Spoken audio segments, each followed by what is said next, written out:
Hi guys, here's Ivan Fedorenko. Welcome back to our digital media analytics class. And today we continue talking about what can we do with all these kinds of digital media data that we collected. In the last class, we tried to model our advertising efficiency by comparing the groups who advertised and didn't advertise. So now we are expanding our knowledge of modeling, creating models of our advertising efficiency by looking into more comprehensive models. And today, we're going to talk about non-linear models. How can we model a process which doesn't increase linearly and constantly over time, but might have, for example, ups and downs? We're going to start from a brief recap of linear models, what we did last class, talk about different classes and types of nonlinear models, and apply them to one case of modeling and finding optimal frequency for our digital ads. We will also talk about applying nonlinear models for modeling seasonal fluctuations in demand and our website traffic. So what are those nonlinear models? It's a form of regression analysis in which the data we observe cannot be reflected by a straight line, right? So it doesn't increase linearly and constantly. But for example, like here, the dependent variable, a response to our action, can first go down and then after some tipping point turn back up, or first accelerate and then slow down. It becomes a necessity when our dependent variable doesn't change just one way at one speed. As a brief recap, that's what we studied about linear regression models, where our dependent variable, what we try to achieve, denoted by y or y in Latin, such as our website traffic or our sales, can be modeled by straight line. Like in this picture, all the dots are our actual observed customers and our actual observed revenue from these customers on Y. And the line is our attempt to predict how customers will react to our actions. The applicability of linear regression is quite limited, actually, because in real life, we rarely observe humans react to anything in one linear constant way.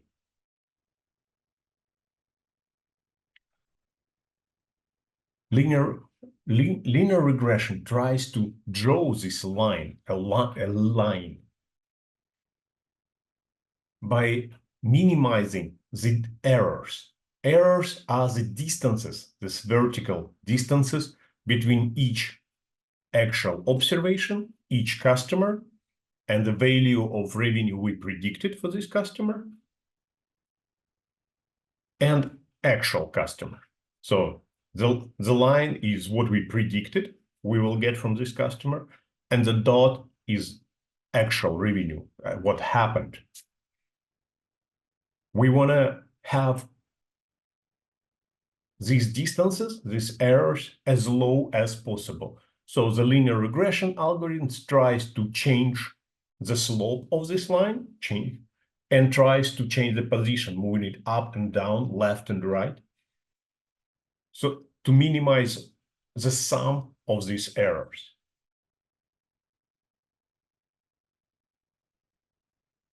Well, it's actually a sum of squares of these errors, because as you can see, some of the dots will be located above the line and the distance between them and the line will be positive. Others are located below the line, where our actual value is lower than predicted. If we just added them all together, we will always get 0, which doesn't have any use for us. It doesn't help us understand if we predicted it correctly. But if we use to use the absolute value of these errors, we just use a square of them. And then if we add squares, that's a total sum of our errors.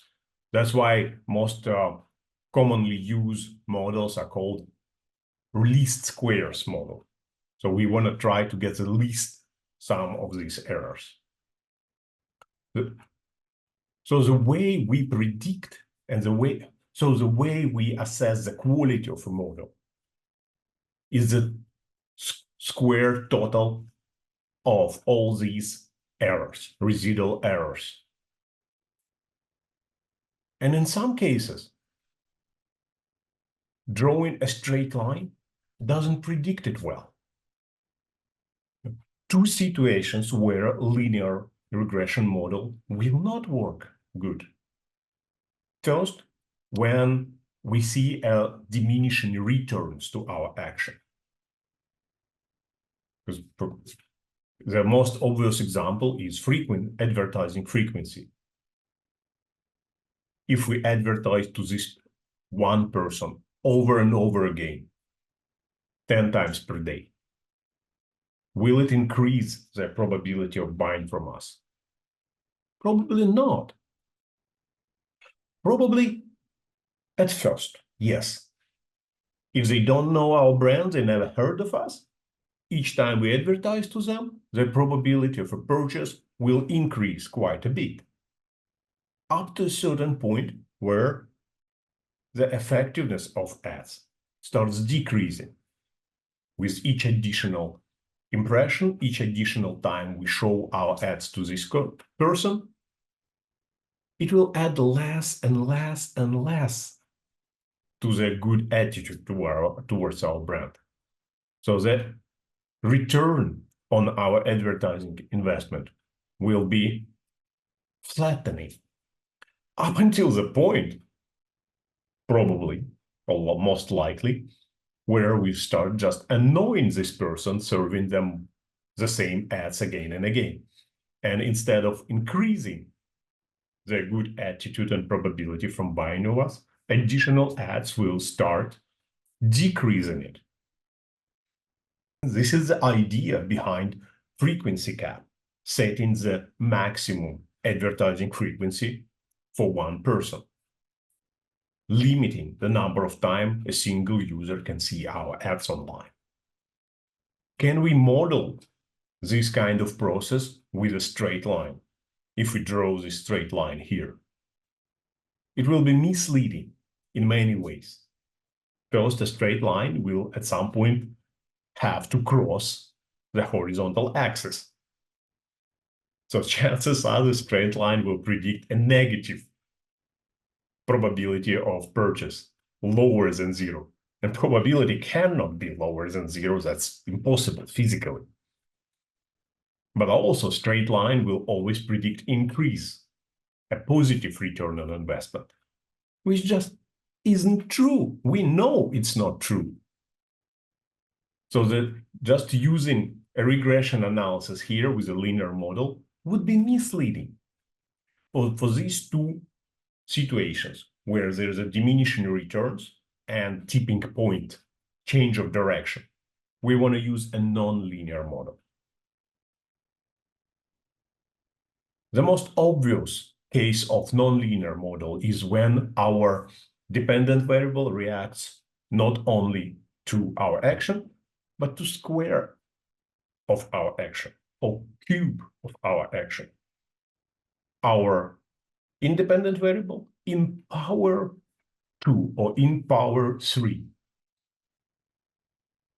From your school grade 7s, grade 8 math, you remember all these type of graphs or parabolae where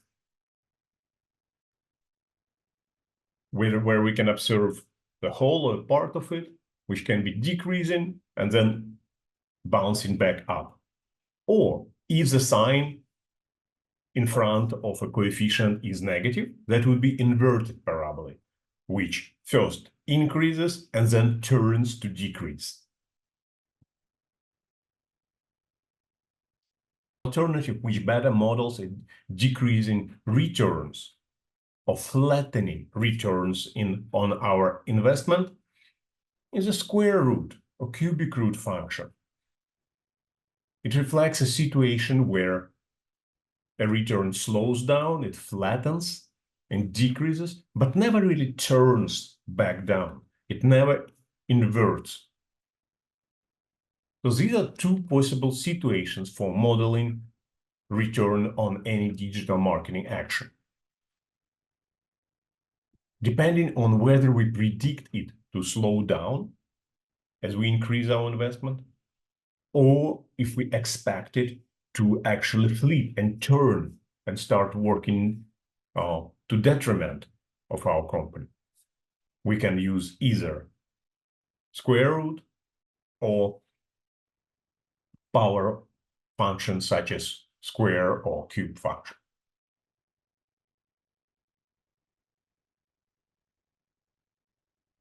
To sum it up, instead of trying to predict customer reaction to our action with a straight line, we're trying to predict it using a parabola or inverted parabola for quadratic function.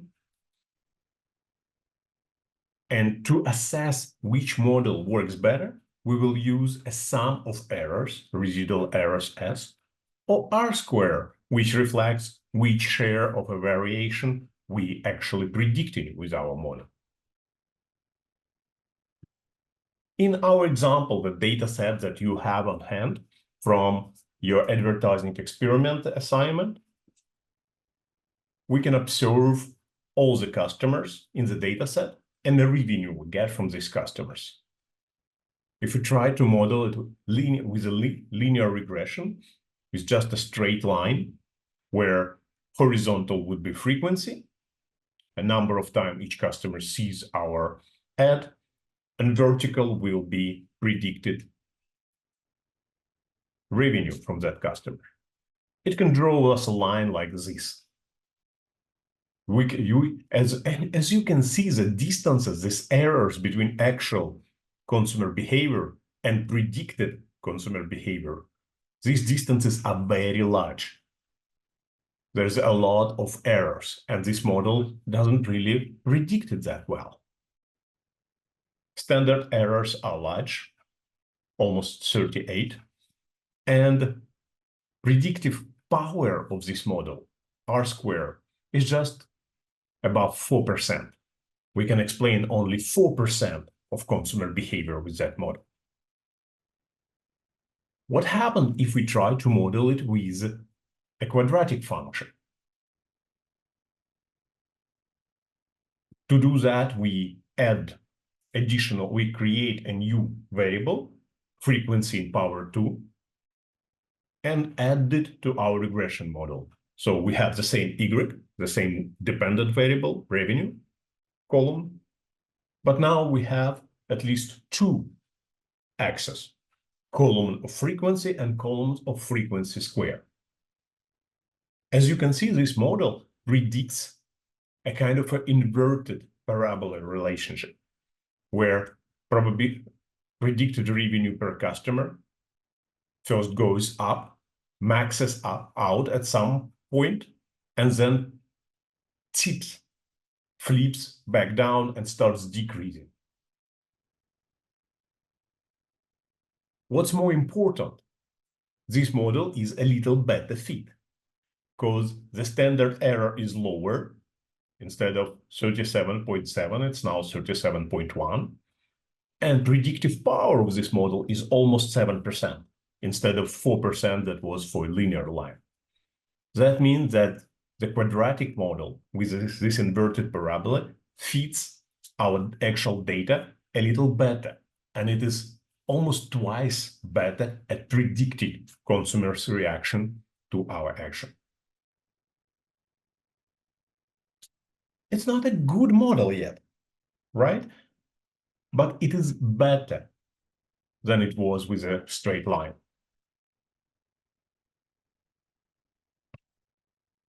And when we have that, we see that inverted parabola. That means we can use it to find an optimal frequency, that maximum level of frequency where we should stop advertising and stop serving our ads to a customer to avoid annoying them. So whenever we do a regression, for example, in Excel, it will generate a predicted dependent variable for us, predicted values of revenue. We can find, hey, what is the maximum predicted revenue using a max function? And then we can find which frequency corresponds to this maximum predicted revenue. In this case, in my data set, it can be different for yours, but in my data set, I can see that the maximum predicted revenue per person is around $111. And the maximum frequency that corresponds to this predicted revenue is around 244 impressions per month. 30 days per month, that means I do not really advertise to any single customers more than 8 times per day, according to my data, according to this particular campaign. That's my optimal frequency here that I can model using quadratic model and adjust my campaign accordingly. Crucial way for using nonlinear model is adjusting for seasonality, for regular recurring change in response, which happens on certain days of the week, on certain months of the year, or certain quarters. Like, hey, most of their sales pick up in consumer markets in holiday season, November and December. If we do not adjust for the seasonality, if we do not include it in our model, we would be misleading ourselves. For example, if we do not predict the seasonal peak in demand in December, we gotta run out of stock and have to turn down our customers and miss on a lot of business. Here's a little example for you guys. Google Trends data showing online interest and online demand for pizza.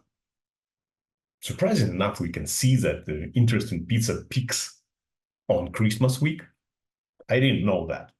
Never came to me to order a pizza on Christmas. Just like, why would people do that? But hey, we see that they do. And a little more interesting, the interest in pizza peaks also on July 4th.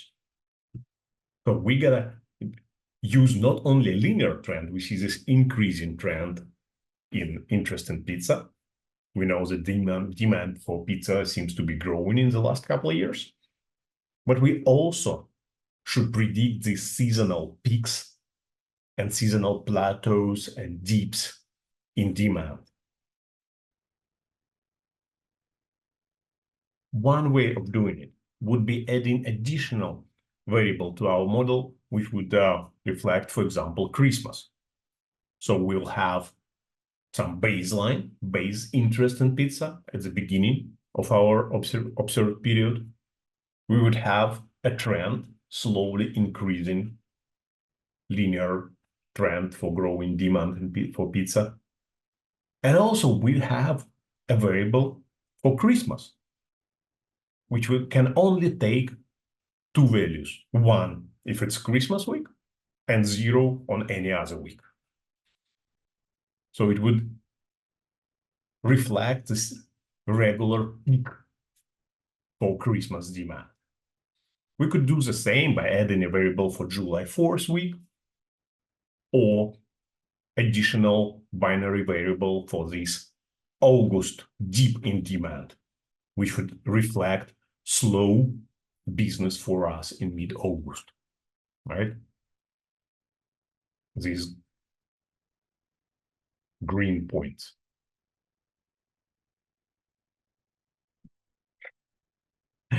Those binary variables that reflect, hey, whether this event is happening this week or not, whether this event is happening this day or not. They're sometimes called dummy because they only take two values, 0 or 1. That makes them easy. And what also makes them easy to use is that we always need to create one less variables and we have options, variations in our seasonal fluctuation.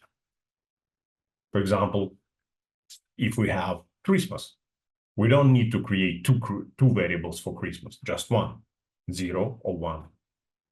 We can use this if we have 6 days a week or 12 months a year. We don't need 12 variables. We only need 11 of those binaries so that we can leave one for comparison. In our case with frequency capping, if I create, besides frequency and square frequency, I add 7 additional variables for days of the week and leave one out. In this case, I left Sunday out. So when I calculate a regression model with these 1, 2, 3, 4, 5, 6, 7, 8 variables, frequency, frequency square, and 6 days of the week, I'll find this coefficient for each of these variables. So the coefficients for days of the week would reflect a comparison of advertising efficiency on this day to the day I left out, to compare it to Sunday. So when I see a regression result, regression coefficients, coefficient for Monday is how much better or worse, if it's negative, advertising on Monday works compared to Sunday, because I didn't include Sunday here. I can see that advertising at top frequency, at my optimal frequency around 240 on my best days, we see different lines, predicted lines here, 6 lines for 6 days of the week. I see there is a huge variation, and advertising on my best days, it's reflected by the red line here, works much better than advertising on less effective days. That means I should adjust my campaign calendar and spend more money and advertise more frequently on my best days. That's not happening in this campaign. If you see this gap, empty space right here, around red line and 200, 250 frequency. I need to advertise there. That's my best day and best frequency. This is where I should be spending all of my money. Instead, I'm doing like in this campaign, it seems like we're doing everything except what we should be doing in this campaign.